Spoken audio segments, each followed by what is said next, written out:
Kaixo, Xabi. Kaixo, Ieni. Zemu. Primeran, zure bai? Zer ilusioa etortzea. Hombre, niretzate bai. Hombre, ya lo creo. Bueno, Xabi, Tolosakoa. Bai. Musikaria eta biolin joleko espezialitatea. Nolaten musika mundua. Ba, musika munduan hasi nintzen oso txikitan. Nire amaren bitartez, hemen Donostian, nik 5 urte, lau urte dituela jarri zuten metodo berezi baten ikasketak, Suzuki metodoa izenekoa, eta Suzuki metodoarekin umeak hasten dira oso txikitan instrumentoa jotzen, eta kasu honetan biolina jarri zuten Donostian. Izan zen programa piloto bat Espaini mailan lehenengo aldiz jarri zutena, eta nire amak eman nindunara, eta hantxe hasi nintzen, oso txikitan, Mengrosen biolina ikasten, eta gaur arte. Bizitza guztia biolinaren bueltan, eta horaxe, askotan pentsatu gabe bideak markatzen dizu, nora joan, eta gustora. Esan dezakegu alokuagetet izan zala zue taldeetako bat. Bai, Alos Quartet, bai. Nolatan. Ba, Alos Quartet sortu gendun duela 20 urte, aurten 20 urte betetzen ditugu. Eta sortu gendun Pello Ramirez, Francisco Herrero eta lagunek. Eta sortu gendun, kasualidadez, begira nola diren gauzak, sortu gintun Niko Etxartek. Niko Etxartek deitu zigun grabaketa bat egiteko bere diska batean, behar zuela laukote bat, eta Pello Ramirez deitu zian, Pello, zu Xabi zea, eta beharko nuke laukote bat, grabaketa bat egiteko, eta ara joan ginen neguko egun batezan bere etxera, Nikoren etxera, Uberoara, han elkartu ginen, eta handik lanean hasi ginen, bateekin, bestearekin, eta kasualidadez sortu zen Alos Quartet, eta hemen gaude, 20 urte ondoren, urten justu ospakizunetan, eta diska berria aurkezteko puntuan, hemen iraila hasieran aurkeztuko dugu disko berria, eta hola sortu zen Alos Quartet. Gauean juntzinen zubegoa edo egunez. Egun guztia pasa gendun. Zerretinen dakidala Niko Etxartek normalean egunez lo egiten du, eta gauean lan.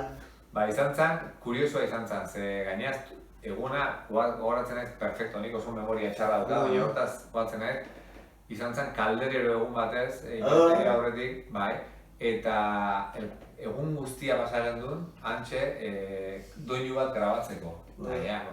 Niko da oso pertsona pausatua eta oso lasai egiten du lan. Eta han azaldu ginen Zuberoan goizeko 11etan, eta atera ginen gaueko 3etan.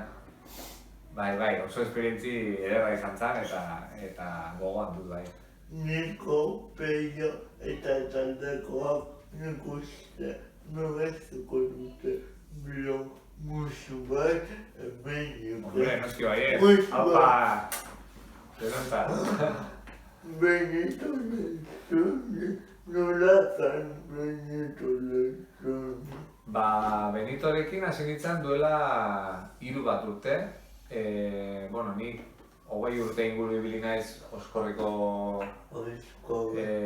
biolin jole bezala, eta Oskorriren despedida egin ondoren, Oskorria amaitu zenean, handik hilabete gutxira Benitok deitu zian, bere biolin joleak taldea utziko zuela, eta nahi nuen berekin hasi.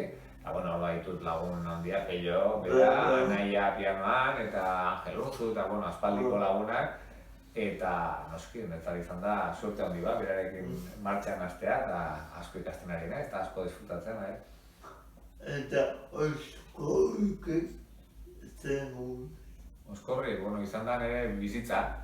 Orain arte, bizitza erdia, 51 urte ditut, eta kasi 20 bilinez beraiekin, oso gazterik hartu ninduten, ni hasi nintzen, 19 urterekin Oskorrirekin, artean kasi ume bat nintzala, eta dena zorri eta asko, ikasi duan guztia beraien inguruan ikasi dut, eta nire familia da, eta oso bizipen politxeak eta ederra dauzka beraiekin bizitakoak, beste kontzertu, beste grabaketa, beste bidai, beste ordu, eta, bueno, hori izan da nire unibertsitatea. Negoa etena, aiztasimena eta dena. Bai. Eta bat, bazegoen kanta bat, nire asko gustatzen zezala. Zein da? Ai, ama buruan mina, no? Bai. Eta kanta hauek gauza beti bat dakar.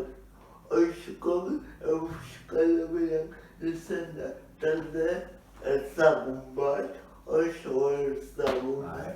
Eta nire esaten nio jenari euskal. Eta hauek aita semea edo goga eta goga bete edo esaten nien aia dago buruan minero eta ez zuaz inok.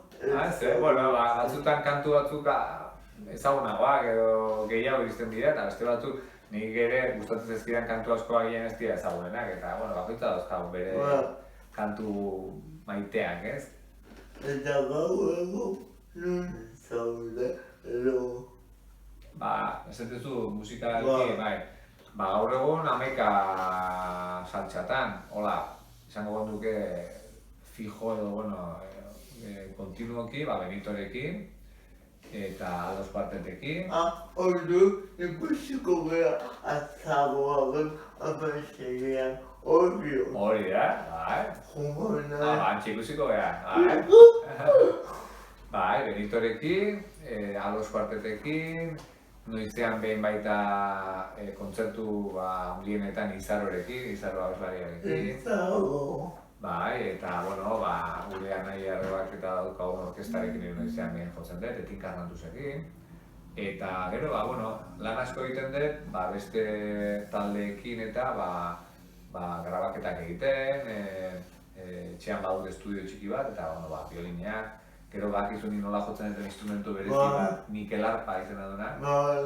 Suediako instrumentu bada, eta horrekin ere, nola oso timbre berezia daukan, jende askorekin eta egiten nahi. Eta nolatan Mikel Arpa jotzea. Bai, kuriosoa da, Mikel Arpa ezagutu nuen nik duela ja, hasta 15 urte edo, Oskorrirekin ibili izan ginen temporada batzutan iparraldeko herrialdetan, Noruegan, Suezian, Finlandian eta jaialdietan jotzen. Eta hauxe, Mikel Arpa da Suediako instrumentu bat berez, erdiarako instrumentu bat. Eta han ezagutu nituen talde batzuk Mikel Arpa jotzen zutenak eta asko gustatu zitzaidan eta zintzen investigatzen internetez eta nola topatu, kontaktatzen hango musikariekin eta batean, esan duen, Mikel Arpa bat eskatu behar dut egiteko eta han luthier batek, luthierra dira bakizu instrumentu egileak eta Suediako luthier batek egin zidan bat eta hasi hasi nintzen. Ezagutu nuen Espainian oso jende gutxi jotzen zuen, badao neska bat Toledon, Ana Alkaide izenekoa, eta bera eta nire izan ginen pixkatola hasi ginenak Mikel Arpa hemen jotzen eta oso lagunak egin ginen, gero Suezian izan ginen ikasten, uda batez eta hola, kasualidadezko goza, eta asko maite duten instrumentu bada, oso timbre berezia dauka. Etxean edo ingurukoak zer esaten dizute instrumentu bari buruz. Oso berezia da, ikusgarria da baita ezuk ikusi ez du, tekla batzuekin eta timbrea ere oso goxoa dauka eta nik uste jendeari asko gustatzen zaiola eta niri esan guantxe esango baliate biolina edo Mikel Arpa zein deten gustoko segun zertarako Mikel Arpa agian esango nuke. Eta biola ere, jotzen dut, biola ere asko gustatzen zaien instrumentu bada, biolina baino pixka bat gozoagoa eta timbre ere oso politia da. Hemen gustatzen zaikuko berdara esperimentalak. Eta gustatuko nintzazuko igual gaztean, baina Mikel Arpako irakaslea izatea. Egia esan, noiz behar pentsatu izan dut, Gertatzen dena da, karo, Mikel Arpa instrumentua bera lortzea zaila da.